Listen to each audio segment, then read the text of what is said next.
speed of work, get more done, unlock more time, more money, and more freedom. Join us as we explore the challenges and power of making work visible. Welcome to the Visible Workplace Podcast with Dr. Tom Raleigh. Now, let's get into today's episode. Well, welcome back to the Visible Workplace with myself, Dr. Tom Raleigh. Today, we're going to be talking about an interesting idea, which is when do we use a system? Now, you might immediately go to, well, of course we should use systems all the time, and yet that's not what we see, but that's not what I want to talk about. Instead, I want to give you the 3 and only 3 ways that you can use a system, or at least start a system. Not using them, because you can do so much with a system design, but I want to talk about specifically what are the 3 criteria that you use to say, yep, we need to start a system. And this is an interesting problem, because if you're not aware of these, then it's very easy to end up confused or in a state of hesitation or uncertainty. And if you're there, then most likely your team is as well. And they're like, I don't know whether we should use a system or not. Let's cover that today. We're going to drop in. So let's talk about these 3 reasons to use a system. Now, the first one is an interesting one. It's a one-off. Hey, we just need to get this work done once. And this is an opportunity to use a system. You're like, okay, great. Even though there's only a small amount of work or a large amount of work, it's only going to get done once. And you might think, well, you know what? If it's only going to get done once, then why do we even need to use a system at all? Why not just get it done? And that's a decision that you need to make. You actually could say, you know what? This is pretty small. We don't need to track it. The disadvantage is in a bigger team, then you can't see that work even if it's only small. But certainly if it's a reasonably large amount of work or there's multiple team members, even though it's just a one-off, you still want to say, you know what, let's use a system.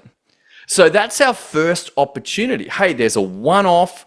We want to complete the work, and then at the end of that, you've got one more decision. And that's going to be the same across most of these start points, which is, hey, what do I do with it when it's done? And I would encourage you that there's going to be 2 finish states. One is, hey, this is an archive one. The work's done. I want to be able to find it again if I need to, but essentially it can go into the big archive of everything that the business gets done, and it disappears into the archive. Can you find it again? Absolutely. You just pull it back up, but it's not something that is an asset. So an asset by the other token would be something that is a system that you want to find easily. It's something that you want to refer to again.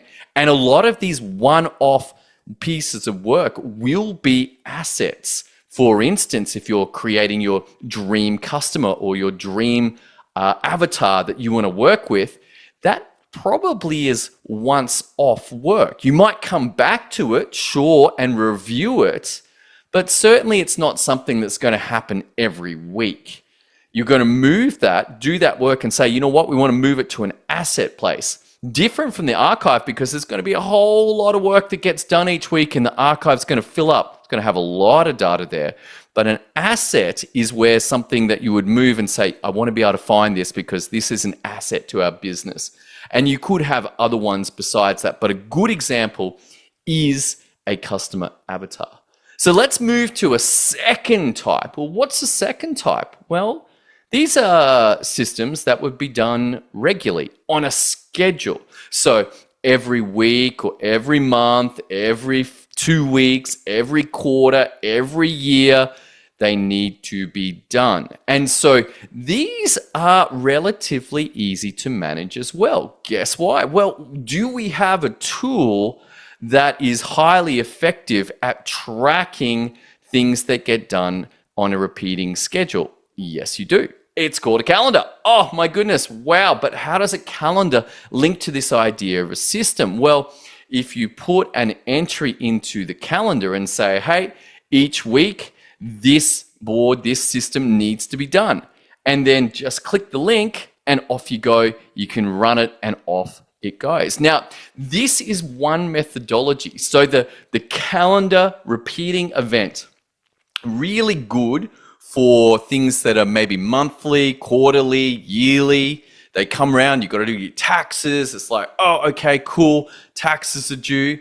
And we're going to go and start getting ready for that. Perhaps there's other things, yearly planning. Perhaps there's quarterly reviews of your team. Perhaps there's monthly optics that you're running a meeting for. We're going to collate a whole bunch of data, but these systems need to be executed on a regular schedule. So I said one way was the calendar. Is there a second way? Well, there is. And if you're familiar with Alex Hormozi's work, you might have come across a term called BAMFAM. BAMFAM, that's a strange word if you haven't heard it. If you have, you'll go, oh, of course, book a meeting from a meeting. That's what BAMFAM stands for. But how does this apply to systems? Well, this can be used as a methodology for a repeating system, particularly good for weekly ones. So for instance, on a podcast, let's say that I wanted to run a podcast every week. At the completion of this week's system, we could use that to start next week's. I'm like, okay, great, this one's done. And I know that immediately we're going to have one next week. So I'm just going to run that and set that up right now. Now, there is a disadvantage to this, and that is if you are trying to complete everything and clear your board of projects, which might come up because it's something that I always wanted. I'm like, if I could just get it all done, then I could rest. This is a bit of a disadvantage because as soon as you finish, it pops right back up. It's like whack-a-mole. Wham, I got it done. Oh no, it's back. Wham, I got it done. Oh no, it's back. But I have found that once I was able to let go of my OCD and desire to finish, then it actually opens up an interesting opportunity. And that is that as soon as it's there, I'm like, it's blank. I know that I have to do my planning for next week's podcast. And so even though it just got done and now it's back, it will immediately trigger the work and the planning that goes into next week's podcast. And so I was like, oh, okay, hang on, this has an advantage. And leaving it to the last minute is not such a great idea. It means that there's less planning going in, there's less time to think about it, there's less time even to look around and go, oh, okay, cool, that story would fit well. This also could be something like, I don't know, cleaning an Airbnb. Now, how do I know this? Because it came up for me today. I'm like, hey, we have an Airbnb, and every time somebody leaves, a cleaner has to come. And my wife has been frustrated because they don't often do everything accurately.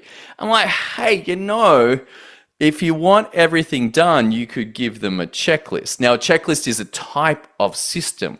It's one that says, hey, do this, do this, do this. And because it's in a physical world, cleaning an Airbnb is a physical job. The processes, the steps often line up exactly with the results.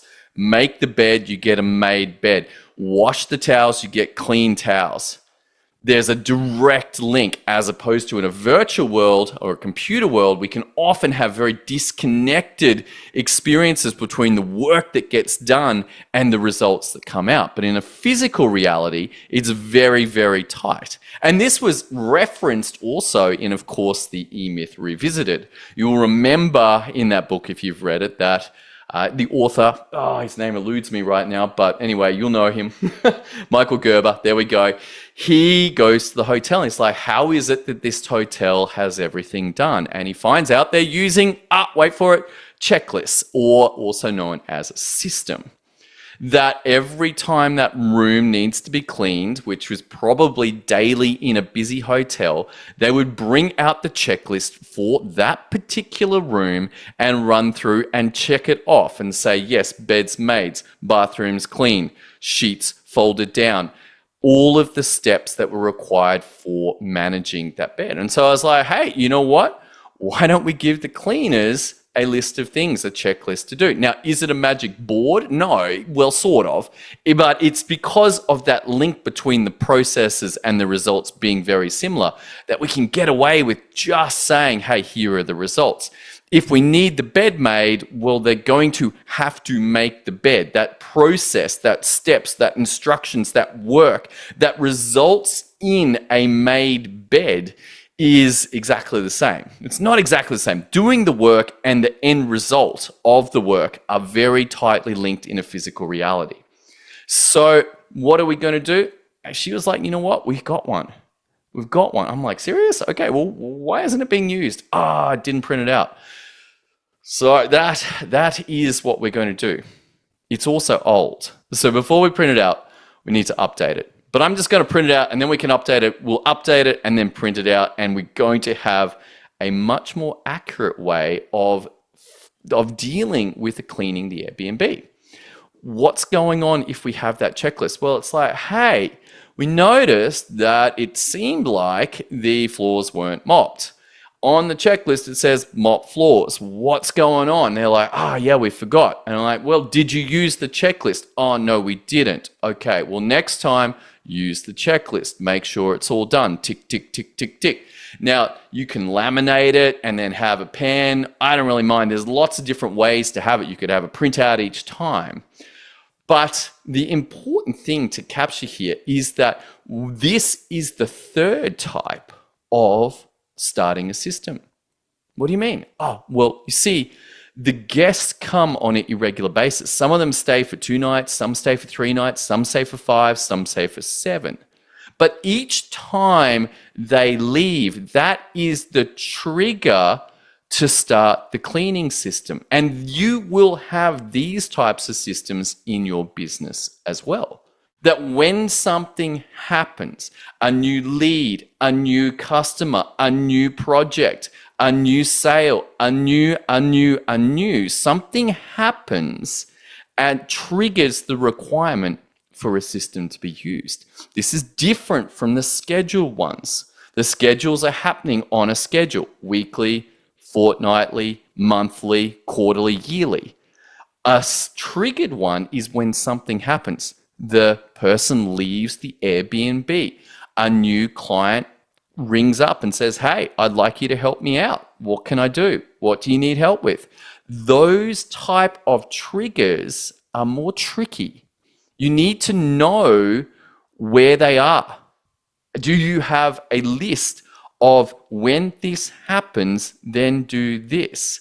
And when this happens, then do what? Well, I'm going to suggest to you that you should start a system. That also is a very valuable way to get this done. So, okay, if I had a list of my triggers, then I would know which system to use when certain things happen. And you can scroll down your list of systems and say, hey, okay, yep, I can see all of these. Or potentially, if you want to get a little bit more sophisticated, you could map out your customer journeys and say, okay, when this happens, we're going to use this system. And often you'll find that you've got many things going on. There might be 12 or 15 or 18 different systems in your business. And it's like, this is so overwhelming. Why don't we just not do this? But that's not the way to approach it. What I'd suggest to you is that you identify the ones that if they work, then the customer gets the result that they're after. And so just focusing on those 2 or 3 or 4 and getting them working is going to be a far better solution for you than trying to get all 18 at once. It's too much. Better to have one that works and people start to see that it works and learn how it works. And it's like, okay, every time we have a new sales customer come in, a new lead come in and they want to do a sales call, we're going to use this system. And forget about everything else, just this one place to focus, this one system, get it working. What needs to happen? We need to research the customer. We need to ask them these questionnaires. We need to set the meeting. We need to record the meeting. We need to ask for the sale. If they can't do it, then we need to deal with the objections. If we deal with the objections and they need time to think, then we need to follow up with them. Getting that system working, irrespective of everything else, as long as at some level the business is working, then great, you're going to have a win. And notice from this place that with that one thing working, it is much easier to go to the second. The second system will be a lot easier as long as you learnt from what you did. You're like, oh, okay, hang on, we have this working. The problem that most businesses have is that they don't have any working systems. They don't have any consistent structure to go through and say, hey, this is what we do, and here's the results, and here's how we're going to track it, and here's who's assigned. And they set up either individual to-do lists that nobody can see and don't really relate to anybody else in the business, or you end up with the work of the business trying to be done in their project management. It's like, oh my goodness, this project board has turned into a monster. It's just, I don't even know where to start with it. And that is because there is no consistent structure. But coming back to the takeaways, I want you to have a look at these three system beginnings. We've got the one-offs. Hey, this has to be done, but it's just a one-off. Number two, we've got it on a schedule. Every week, every fortnight, every month, this gets done. And finally, we've got probably the trickiest, which is when this happens, then do this. And these are the only three triggers for systems to be used. I hope you found some value in that. If you want some help around setting this up in your business, particularly around choosing a consistent structure for how your business gets things done, then I invite you to head over to www.magicboards.io. That's www.magicboards.io. And we can help you out there. We've got software, we've got consulting and coaching. So thank you so much for tuning into today's episode of The Visible Workplace. I hope you got a lot of value out of it. Go look at your systems. How are you triggering them at the moment? What do you need to tighten up? And if it's not working, then just focus on that one place in your business, get it working, and then replicate that experience out to the rest of the places that it needs to be. All right, it's been a pleasure making this for you. I hope you got some value for it. Go get after it, and look forward to seeing you on the next episode of The Visible Workplace. See you then.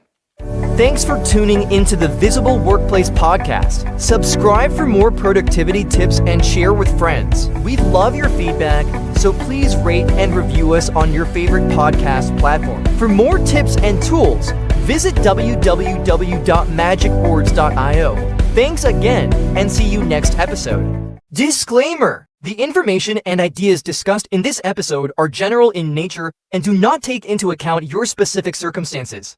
You should seek specialist advice for any medical, financial, emotional, mental, or other difficulties that you are facing with appropriate specialists and professionals so that they can apply your specific circumstances and give you the required advice.